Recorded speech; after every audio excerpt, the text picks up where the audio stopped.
सितंबर 1980 को इराक अचानक ईरान के ऊपर हमला करता है और ईरान के कुछ जगह कब्जा लेता है। मुसलसल 2 साल जंग करने के बाद जब इराक को कोई बड़ी कामयाबी नजर नहीं आई तो इराक ने मई 1982 को अपनी फौजें ईरानी जगहों से वापस बुला लेता है और ईरान की तरह अमन की पेशकश करता है। ईरान इराक की इस अमन की पेशकश को ठुकराता है और उसी साल इराक के ऊपर हमला करता है। फिर जाके 1988 में यूएन इन दोनों मुल्कों के बीच सीज फायर करवाता है। इस जंग को दुनिया ईरान इराक वार के नाम से याद करता है। आखिर इस जंग के पीछे अहम वजूहात क्या थे और इस जंग में अहम वाक़यात क्या हुए, आइए उन्हें समझते हैं। पहली वजह थी बॉर्डर डिस्प्यूट। शात अल अरब दरिया जो कि दरिया दजला और दरिया फरात के मिलने से बनता है, दोनों मुल्क इस दरिया को अपना हिस्सा मानते थे। दूसरी वजह थी आइडियोलॉजिकल डिफरेंस। सद्दाम हुसैन जो कि उस वक्त इराक का सदर था, वो ईरान के प्रो शिया इनकलाबी गवर्नमेंट को बिल्कुल नापसंद करते थे। वो उनके आइडियोलॉजी को अपने मुल्क के लिए खतरा समझते थे क्योंकि इराक में भी अक्सरियत शिया है। दूसरी तरफ ईरान के supreme leader Ayatollah Khomeini Iraq के सुन्नी बैथिस्ट रिजीम को अपने मुल्क के लिए खतरा समझते थे। तीसरी वजह थी रीजनल पावर स्ट्रगल। दोनों मुल्क मिडिल ईस्ट में अपनी डोमिनेंसी चाहते थे। अहम वाक़यात।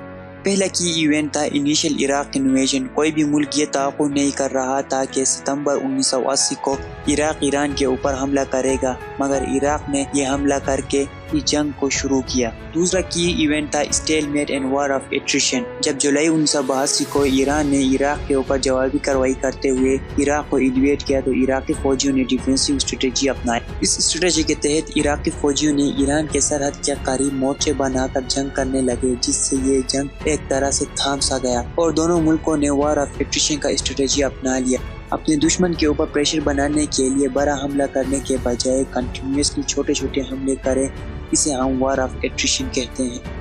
तीसरा की इवेंट था इंटरनेशनल इन्वॉल्वमेंट। इस जंग में अमेरिका, सऊदी अरब और कुवैत इराक की हिमायत कर रहे थे पैसों और हथियारों के जरिए, जबकि ईरान को शाम और लीबिया सपोर्ट कर रहे थे।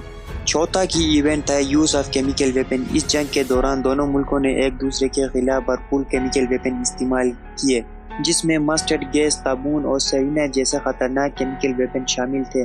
इन दिनों एक वाक़या भी बहुत मशहूर हुआ था, हलबजा मैसेकर। इराक ने अपने ही शहर हलबजा पर केमिकल वेपन इस्तेमाल किया, जिसकी वजह से 5000 अफराद 48 घंटों के अंदर मर गए, जबकि 10,000 के करीब जख्मी हुए। पांचवा की इवेंट था टैंकर वार। ये दोनों मुल्क एक दूसरे से बॉर्डर पर ही नहीं लड़ रहे थे, बल्कि पर्शियन गल्फ में भी एक दूसरे के ऑयल टैंकर को निशाना बना रहे थे। दोनों मुल्कों के पास क्रूड ऑयल का बहुत बड़ा ज़खायर है। उनके इस इक़दाम से उनके इकोनॉमी को भी बहुत बड़ा नुकसान हुआ। छठा की इवेंट था सीज फायर। 20 जुलाई 1988 को ईरान यूएन का रेजोल्यूशन 598 तस्लीम करता है। फिर जाके ये जंग खत्म होता है और दोनों मुल्कों के बीच सीज फायर होता है।